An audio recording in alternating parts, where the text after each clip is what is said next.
আল্লাহ বলেন ঈমান আনো সাহাবাদের মতো ঈমান। আল্লাহর নবীর একজন সাহাবা হযরতে আম্মার রাদিয়াল্লাহু তাআলা আন, জোরে বলেন সাহাবার কি নাম? আম্মার। এই আম্মারের মায়ের নাম হলো হযরতে সুমাইয়া রাদিয়াল্লাহু তাআলা আনহা। সুমাইয়াও ঈমান আনছে, আম্মার ঈমান আনছে। মা এবং সন্তান এক রাস্তা দিয়ে যায়, আবু জাহেল বদমাশ তাদেরকে দেখছে। দেখার পর সুমাইয়াকে প্রশ্ন করলো, সুমাইয়া শুনলাম তুমি নাকি ঈমান আনছো, তোমার সন্তানও নাকি ঈমান আনছে? সুমাইয়া জবাব দিলেন, হ্যাঁ আমিও ঈমান আনছি, আমার সন্তানও ঈমানদার। এক বর্ণনায় আম্মারের বয়স তখন 18 থেকে 22-এর কম বেশি হবে না। এই একটা সন্তান আম্মার, আরেক দিক দিয়ে সুমাইয়া। আবু জাহেল বদমাইশ কয়, ঈমান ছাড়, না হয় তোদেরকে ভয়ঙ্কর শাস্তি দিব। সুমাইয়া কয়, অসম্ভব, এমন এক আল্লাহর উপর ঈমান আনলাম, সব ছাড়তে রাজি আছি, আল্লাহর উপর বিশ্বাস ছাড়তে রাজি নাই। এই কথা বলার পর আবু জাহেল বদমাইশ 2টা খুঁটি আনছে। এই খুঁটিগুলো আনার পর একটা খুঁটিতে সুমাইয়াকে বাঁধছে, আর একটা খুঁটির মধ্যে হযরতে আম্মারকে বাঁধছে। বাঁধার পর আবু জাহেল কয়, আম্মার ঈমান ছাড়বি নাকি ভয়ঙ্কর কিছু দেখবি? এই কথা বলার পর আম্মার কয়, কি দেখাইবা? আবু জাহেল কয়, আতাত্রুকুল ঈমান আম নাখলাউ সাওবা উম্মিক, ঈমান ছাড়বি নাকি তোর সামনে তোর মায়ের কাপড়টা খুলে উলঙ্গ করব? চিল্লায়া বলেন নাউজুবিল্লাহ। সন্তান আম্মার নিচের দিকে তাকায় আছে। সুমাইয়া ডাক দিয়ে কয়, আম্মার মা ওয়ালাদতু ওয়ালাদান ইয়াত্রুকুল ঈমানা আমামা কাফির, আমি এমন সন্তান জন্ম দেই নাই যেই সন্তান কোন বেঈমানের কথায় ঈমান ছেড়ে দিতে পারে। এ আম্মার, আমার যা হবার হবে, সাবধান, তুই কখনো বেঈমানের সামনে ঈমান ছাড়বি না। আবু জাহেল কয়, ঈমান ছাড়বি কিনা আম্মার? এক পর্যায়ে সুমাইয়ার শরীর থেকে কাপড়টা খুলে উলঙ্গ করে ফেলছে সন্তানের সামনে। মানিকগঞ্জের মুসলমান, মানিকগঞ্জ না, এত সহজে ঈমান পেয়ে গেছি আমরা। চিন্তা করেন, সন্তান এক খুঁটিতে আর এক খুঁটিতে মা। সুমাইয়ার কাপড় খোলার পর আম্মার মাথাটা নিচের দিকে দিয়ে রাখছে। ইতিমধ্যে আবু জাহেল বদমাশটা কয়, আম্মারের মাথাটা উপরে উঠায়া দরদর মায়ের দিকে তাকাইতে পারে। আম্মার মনে মনে কয়, হারে মাটিটা যদি ফাঁকা হয়ে যেত, এখন মাটির নিচে চলে যাওয়া ভালো ছিল এই দৃশ্য দেখার আগে। এক পর্যায়ে আবু জাহেল কয়, ঈমান ছাড়বে কিনা? সুমাইয়া ওই পজিশন থেকে ডাক দেয়া কয়, আম্মার যা হবার হবে, সাবধান, কখনো ঈমান ছাড়বি না। এক পর্যায়ে আবু জাহেল কয়েকটা বর্ষা আনছে। বর্ষা আনার পর সুমাইয়া মাটির মধ্যে পড়া। এই বদমাশটা গিয়া সুমাইয়ার লজ্জাস্থানের মধ্যে বর্ষা দিয়ে আঘাত করা শুরু করছে। রক্ত বের হয়ে রাস্তাটা রঞ্জিত হয়ে যায়। সুমাইয়া শহীদ হবে অবস্থা। ওই মুহূর্তে সন্তান আম্মারকে ডাক দেয়া কয়, আম্মার আমি মনে হয় শাহাদাতের পানি পান করতে যাইতেছি, সাবধান আমার সন্তান, আমি দুনিয়া থেকে বিদায় নিয়ে যাইতেছি সম্ভবত, কিন্তু তুমি কখনো বেঈমানের কথা ঈমান ছাড়বা না। এ মুসলমান, আমি আপনাদেরকে বলতে চাই, চারদিক থেকে আমার আপনার ঈমান নেওয়ার জন্য বহুত ষড়যন্ত্র হচ্ছে। ছলে বলে কৌশলে নেক্সুরতেও ষড়যন্ত্র হচ্ছে। মানুষ এটাকে সেটা বুঝাইয়া আল্লাহর মোকাবেলায় মানুষ শিরকি কর্মকাণ্ড দাঁড় করাইয়া আমার আপনার ঈমান হরণ করতে চায়। আমরা আলেমদেরকে সাক্ষী রেখে বলবো, আলেমদের নেতৃত্বে আমরা থাকবো, তাদের থেকে আমরা পিছপা হব না। তারা যা বলবে শুনবো, প্রয়োজনে তাদের সাথে আমরা যে কোনো ইসলামের আন্দোলনে যোগ দিব, তবু আমরা ঈমান ছেড়ে দিব না। রাজি আছি সবাই ইনশাআল্লাহ? আল্লাহ বলেন, আমিনু কামা আমানান নাস, ঈমান আনো। এই যে সুমাইয়া আর আম্মারের ঈমানের দিকে তাকাও। আল্লাহর নবীর সাহাবা হযরত সাদ ইবনে আবি ওয়াক্কাস রাদিয়াল্লাহু তাআলা আন যুদ্ধের ময়দান থেকে রওনা করার পর যাইতে যাইতে সন্ধ্যা হয়ে যায়। রাতের বেলা কোথায় থাকবে? খ্রিস্টানদের সাথে পরামর্শ করলো, খ্রিস্টান সম্প্রদায় আজ রাতটা আমরা কোথায় কাটাইতে পারি একটু আমাদেরকে পরামর্শ দাও। খ্রিস্টানরা আপোষের মধ্যে পরামর্শ করলো, একজন আরেকজনকে কয় মুসলমানদেরকে ইদানিং আর সাইজ করতে আমরা পারি না, একটা চান্স পাইলাম, মুসলমানদেরকে চলো আজকে আফ্রিকার জঙ্গলের খাদ্য বানা দেই, এদেরকে পরামর্শ দিব সামনে সুন্দর একটা ফুলের বাগান, ওই বাগানের মধ্যে গিয়ে তোমরা রাতটা কাটাও। খ্রিস্টানরা আসছে, আসার পর কয় মুসলমান সামনে সুন্দর একটা বাগান আছে, ওই বাগানের মধ্যে গিয়ে রাতটা তোমরা আরামে কাটাইতে পারবা। সাদ ইবনে আবি ওয়াক্কাস সাহাবাদেরকে নিয়ে বাগানে ঢুকলেন। হঠাৎ সামনে যাইতে যাইতে এক পর্যায়ে সন্ধ্যা ঘনিয়ে আসছে, পিছনে ফিরে আসার আর কোনো উপায় নাই। চারপাশে তাকায় দেখে বাঘ ভাল্লুক দেখা যায়, বাঘ দেখা যায়, হিংস্র প্রাণীগুলা দেখা যায়। এক সাহাবা দুই সাহাবা কানে করতে করতে আমির সাহেবের কানে চলে যায়, ও আমির সাহেব, আমাদেরকে তো খ্রিস্টানরা জমের খাঁচার মধ্যে পাঠাইছে, আমাদেরকে ভুল সাজেশন দিছে। সাদ ইবনে আবি ওয়াক্কাস বললেন সমস্যা নাই, চলো। সুবহানাল্লাহ। সাদ একটা স্টেজ বানাইতে বললেন। মুসলমানরা মনে করলো আমির সাহেব মনে হয় স্টেজে উঠার পর আমাদের উদ্দেশ্যে ভাষণ দিবেন। এরা একটা স্টেজ বানায়, স্টেজের উপর সাদ ইবনে আবি ওয়াক্কাস দাঁড়াইলেন। দাঁড়ানোর পর বললেন দুইটা বর্ণনা, এক বর্ণনা ইয়া সিবা আল গাবা, আরেক বর্ণনা ইয়াতুহাল হাশারাত, হে বনের হিংস্র প্রাণীগণ, ইসতামিউ লিকাউলি, আমার কথা তোমরা কান পেতে শোনো। চিন্তা করেন বাঘের খাঁচায় ডুইকা কয় বাঘেরা আমার কথা কান পাইতে শোন। সাদ ইবনে আবি ওয়াক্কাস বললেন আমরা দুনিয়ার সাধারণ কোনো মানুষ নই, নাহনু আসহাবু মুহাম্মাদিন সাল্লাল্লাহু আলাইহি ওয়াসাল্লাম, আমরা আল্লাহর নবীর একদল সাহাবা। ফা ইন্না নাজিলুনা ফিহা, এই বাগানে আমরা অবতরণ করলাম, আজ রাতটা এই বাগানে আমরা কাটাইতে চাই। উখরুজু মিন হাযিহিল গাবা, আশেপাশ থেকে তোমরা বাগানটা সুন্দরভাবে খালি করে দিয়ে চলে যাও। সাদ ইবনে আবি ওয়াক্কাস উল্টা আরো হুমকি দিলেন, ফা ইন ওয়াজাদনা বাদু কতালনা, আমার ঘোষণার পর যদি কোনো একটা বাঘ কোনো একটা সিংহকে পাওয়া যায় আমি কিন্তু তাকে হত্যা করব। চিন্তা করেন বাঘ রে গিয়া হুমকি দেয়। সাহাবারা বলেন আমরা বাঘের দিকে তাকাইলাম, সিংহর দিকে তাকাইলাম, তাকায় দেখলাম বাঘ তার বাচ্চা কোলে নেয়, সিংহ তার বাচ্চা কোলে নেয়, সমস্ত হিংস্র প্রাণীগুলা তাদের বাচ্চাগুলা কোলে নেয়, কোলে নিয়ে দলে দলে বাগান ছেড়ে দেয়, আর সাহাবাদের জন্য ওই এলাকাটা সম্পূর্ণ রূপে খালি করে দিয়ে দেয়। আল্লাহ বলেন ঈমান আনো তাদের মতো ঈমান যাদের কথা বনের বাঘ পর্যন্ত শুনতে বাধ্য হয়। ওই যে সাদ ইবনে আবি ওয়াক্কাস বনে গেলেন, আল্লাহর নবীর একজন সাহাবা নাম হলো সাফিনা রাদিয়াল্লাহু তাআলা আন।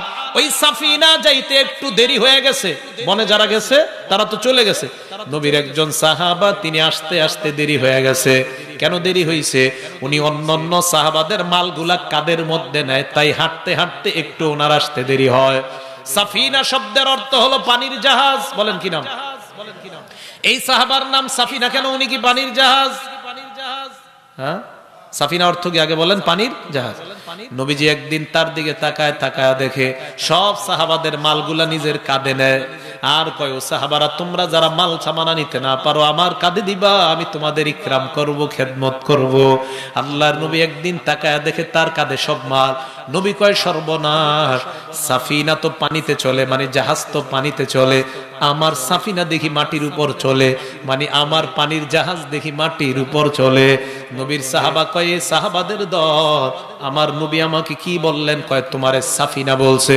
ওই সাহাবা বলেন আমার আসল নাম তোমরা ভুলে যাও, কেটে দাও, কিয়ামত পর্যন্ত যেন মুসলমান আমার নামটা সাফিনা বলেই স্মরণ করে, কারণ আমার নবী মুখ দিয়া বলছে, এই জন্য আমার আসল নাম ভুলে যাও, আজকে থেকে আমি আমার নাম সাফিনা হিসাবে গ্রহণ করে নিলাম।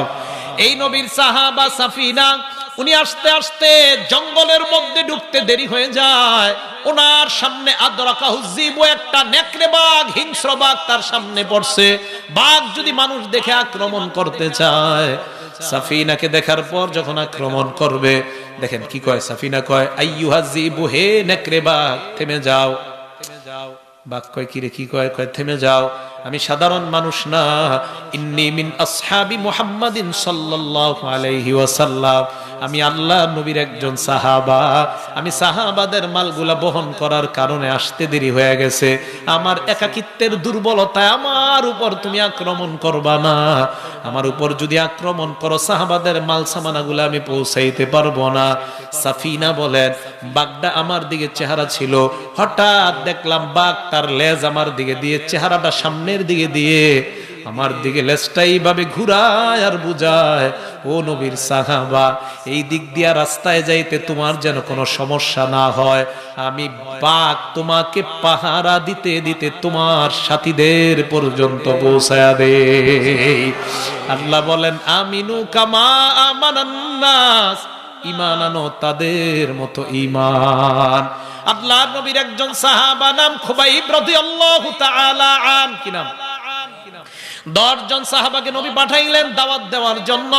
বেঈমানরা 10 জনের সাথে বিশ্বাসঘাতকতা করলো, 7 জনকে হত্যা করলো, বাকি আছে কয়জন? এই 3 জনের 2 জনকে হত্যা করলো, বাকি আছে কয়জন? একজন হলেন খুবাইব রাদিয়াল্লাহু তাআলা আন। এই খুবাইবকে যারা বন্দী করলো, খুবাইবকে তারা মক্কার বেঈমানদের কাছে বিক্রি করে দিছে। মক্কার বেঈমানরা হযরত খুবাইবকে একটা ঘরের মধ্যে আটক করে রাখছে। যেই ঘরের মধ্যে আটক করে রাখছে, ওই ঘরের মধ্যে একটা মেয়ে ছিল, মেয়েটার নাম জায়নাব। কি নাম? এই নামটা মনে রাখবেন, ঘটনা আছে, এই নামটা মনে রাখতে হবে। কি নাম? জয়নব। হযরত খুবাইব ওই ঘরের মধ্যে থাকে, একটা ঘরে আটক করে রাখে, খাবার দেয় না, পানি দেয় না। একদিন বেঈমানরা আইসা কয়, খুবাইব ঘর থেকে বের হও। ভালো করে শুনবেন, বের হইছে। বের হওয়ার পর কয়, আজকে তোমাকে হত্যা করা হবে। কি করা হবে? নিয়ে গেছে বাইর করে, রাস্তা দিয়ে হাঁটতেছে। বেঈমানরা কয়, ও মক্কার ছোট ছোট পোলাপানরা, তোরা কোথায়? বুড়ারাও বের হইছে, ছোটরা বের হইছে, নারীরা পুরুষ সবাই বের হইছে তামাশা দেখার জন্য। কি তামাশা? একটা মুসলমানকে হত্যা করা হবে, এই তামাশা। খুবাইব সামনে হাঁটতেছে, পিছনে সব বেঈমান। এক জায়গায় গেছে, যাওয়ার পর দেখে এরকম একটা মঞ্চ, মঞ্চের পিছনে একটা কাঠ। বেঈমানরা খুবাইবকে কয়, তুরিদু আন তাফআলা শাইআন ক্বাবলা মাউতিক, মরণের আগে তোমার কোনো চাহিদা আছে কিনা?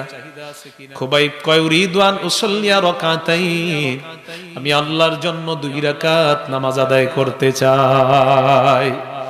এই জন্য মনে রাখবেন, মুসলমানকে যদি কেউ ঠেট করে তোমার একটু পরে মরণ হবে, এটা খুবাইবের থেকে সুন্নত জারি হয়ে গেছে, তখন ওই মুসলমান বলা উচিত, আমি 2 রাকাত নামাজ আদায় করতে চাই। হ্যাঁ, এই বর্ণনা সুন্নত, এটা খুবাইবের ওই সুন্নাহ জারি করতে হবে। হযরত খুবাইব বললেন, 2 রাকাত সালাত আদায় করতে চাই। খুবাইব নামাজের মধ্যে দাঁড়াইলেন। নামাজের মধ্যে দাঁড়ানোর পর নামাজটার মধ্যে বড় মজা পাইতেছিলেন। খুবাইব সালাম ফিরাইলেন। বেঈমানরা কয়, তুমি কেন এত তাড়াতাড়ি নামাজ শেষ করলা? হযরত খুবাইব বললেন, আমি নামাজের মধ্যে এত মজা পাইতেছিলাম, হঠাৎ আমার মনে পড়লো, আমি যদি নামাজ বিলম্ব করি, তোমরা বলা বলি করবা মুসলমান মরণকে ভয় পায়, তাই নামাজ শেষ করে না, আর তোমরা হাসাহাসি করবা। আমি খুবাইব মরণের আগে তোমরা ইসলাম নিয়ে সামান্য সময় হাসাহাসি করবা, আমি মুসলমান হয়ে এটা বরদাস্ত করতে পারবো না। এই জন্য নামাজ তাড়াতাড়ি শেষ করলাম। খুবাইব কি সুন্নত জিন্দা করে গেলেন দেখেন। এ মুসলমান, এখনো সুযোগ আছে। আমরা 95% বাংলাদেশের মুসলমান, কিন্তু আমাদের দেশের ইসলাম নিয়ে এখন পুরা দুনিয়া হাসাহাসি করে। কারণ আমরা মুসলমান নামে বলি, কিন্তু মাঝে মাঝে 2-1টা কর্মকাণ্ডে দেখা যায় আসলে আমরা নামে মুসলমান, ওই কর্মকাণ্ডে দেখা যায় হাজার হাজার নাস্তিক আর বেঈমান। মুসলমানরা কেমন হবে? হযরত খুবাইব বললেন, না না, ইসলাম নিয়ে হাসাহাসি করবে, আমি এটা সুযোগ দিতে পারি না। খুবাইবকে মঞ্চের উপর উঠায়, পিছনে কাঠ, এই কাঠের সাথে হাতটা 2টা 2 দিকে দিস, পেরেক আনছে। পেরেক চিনেন তো? পেরেক আনার পর হাতে আর ওই কাঠের সাথে পেরেক বসাইয়া কাঠের সাথে লাগায়া দিস। পায়ের মধ্যেও পেরেক, হাতের মধ্যেও পেরেক, এইভাবে কাঠের মধ্যে বসায়া দিস। পুরা শরীরটা পেরেক দিয়া কাঠের সাথে লাগায়া দেওয়া। যেই যেই জায়গাগুলোতে পেরেক রক্ত পড়তেছে, মাথাটা নিচের দিকে দিয়ে রাখছে। আমি 2 দিন 4 দিন পর পর ঘটনাটা পড়ি। এতটুকু হলেই হতো। বেঈমানরা কি করছে, সুই আর কাটা আনছে, কতগুলা সুই আনছে। মা বোনরা লাউ দিয়া মোরব্বা বানায় সুই দিয়ে আঘাত করে যেইভাবে, খুবাইবের শরীরের সামনে দিয়ে সুই আর কাটা দিয়ে এইভাবে একের পর এক তারা আঘাত করতে লাগলো।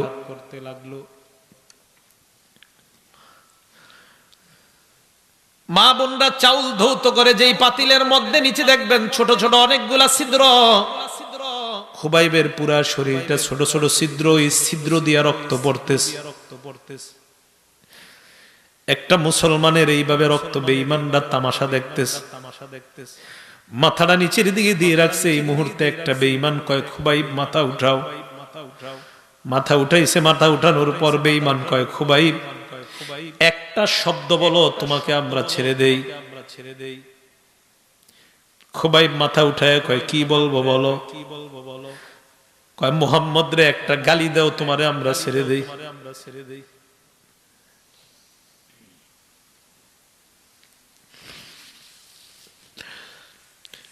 খুবাইব মাথা উঠাইলেন আর বললেন, আমার নবীকে গালি দেওয়ার বিনিময়ে সামান্য জীবন যদি দুনিয়ায় পাওয়া যায়, নবীকে গালি দেওয়ার বিনিময়ে এমন 1000 জীবন আমি দুনিয়াতে চাই না। খুবাইব বললেন, লা উবালি হিনা উক্তালু মুসলিমা, আমি মুসলমান অবস্থায় মারা যাই, আমার কোনো পরোয়া নাই। বেঈমানরা কয়, কেন পরোয়া নাই? খুবাইব জবাব দেয়, কারণ আমি এই মুসলমান অবস্থায় যদি আল্লাহর কাছে যাই, আমি সাথে সাথে আল্লাহর জান্নাতের মেহমান। হযরত খুবাইব এইভাবে চলে গেলেন আর বললেন, নবীকে একটা গালি দেওয়ার বিনিময়ে এমন জীবন চাই না। মানিকগঞ্জের এই সিংগাইরের মুসলমান আলেমরা আমাদের সামনে আছে, আপনাদের এলাকার ইমাম খতিবরা আছে। আমার নবীর ইজ্জত নিয়ে যদি কেউ কথা বলে, আওয়ামী লীগ বুঝি না, বিএনপি বুঝি না, জামাত বুঝি না, জাসদ বাসদ বুঝি না, আমার নবীর ইজ্জতের ক্ষেত্রে আমাদের কোনো রাজনৈতিক পরিচয় নাই। আমার নবীর ইজ্জতের ক্ষেত্রে আওয়ামী লীগ বিএনপি আমরা সবাই ভাই ভাই মুসলমান।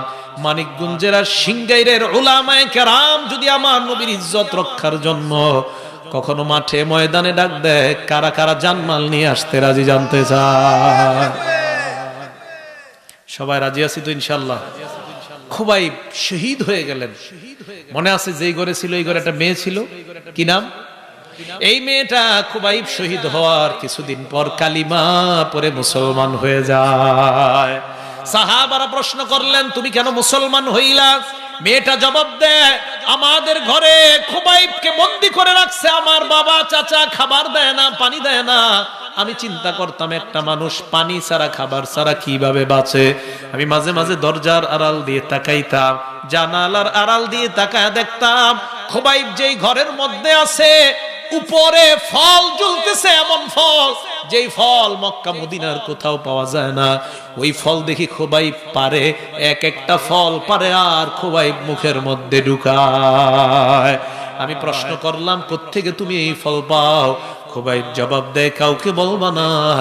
যে আল্লাহর জন্য তোমরা আমাকে তোমাদের ঘরে বন্দী করে রাখলা, তোমার বাবা চাচারা বন্দী করে রাখলো, ওই আল্লাহ কুদরতি ভাবে আমার জন্য জান্নাত থেকে খাবার পাঠায়া দেয়।